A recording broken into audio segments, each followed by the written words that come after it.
প্রধান দুই ব্লকের সম্মানীয় সভাপতি, গত বিধানসভার কন্টেস্টিং ক্যান্ডিডেট, আপনারা সবাই চেনেন, নাম শুনেছেন, আবুল কাসেম বিশ্বাস মশাই, যাকে আমরা লালকান হিসাবে চিনি।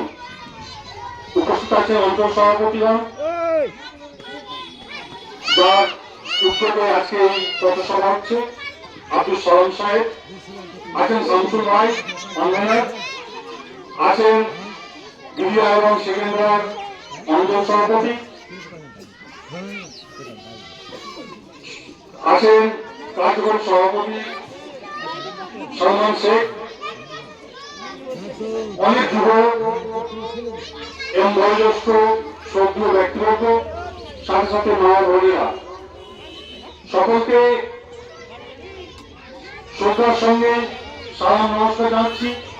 সাথে সাথে সংগ্রামী অভিনন্দন জানাচ্ছি ভারতীয় জাতীয় কংগ্রেসের পক্ষ থেকে শীতল ব্লক কংগ্রেস। আজকে আমরা নূরপুরে দানেশ মোড়ে পথসভা করছি। আমরা সোদপুর থেকে হাঁটতে শুরু করেছিলাম, ওখান থেকে পানি নিয়েছি আমরা সবাই মিলে মানুষকে বার্তা দিতে যে আমরা ভারতীয় জাতীয় কংগ্রেসের সৈনিক, আমরা ওয়ার্কার কর্মীরা, আমরা আপনাদের পাশে আছি, আপনাদের সঙ্গে আছি, আপনাদের সংঘবদ্ধ হয়ে আমরা কাজ করতে চাই। যখন এখানে আজকে পথসভা করছি, খুব মনে পড়ছে এই গ্রামেরই সোদপুরে নূরপুরে প্রধান ছিলেন এজামুল সাহেব। ওনার নেতৃত্বে অনেকদিন গ্রাম পঞ্চায়েত চলেছে এবং অনেক গরিব মানুষ আছেন এখানে।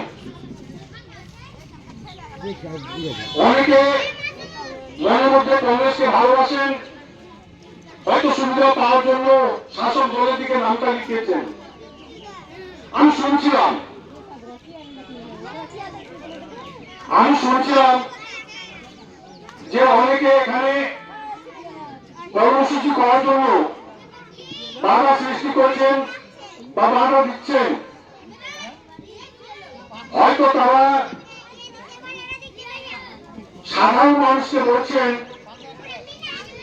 যে এখানে তৃণমূল ছাড়া কিছু করা যাবে না। আমি সাধারণ মানুষের উদ্দেশ্যে বলছি যে যারা বাধা সৃষ্টি করছেন, যারা ভয় ভীতি সন্ত্রাস সৃষ্টি করার চেষ্টা করছেন, আপনারা যারা, আমরা যারা খুব সাধারণ মানুষ, এইগুলো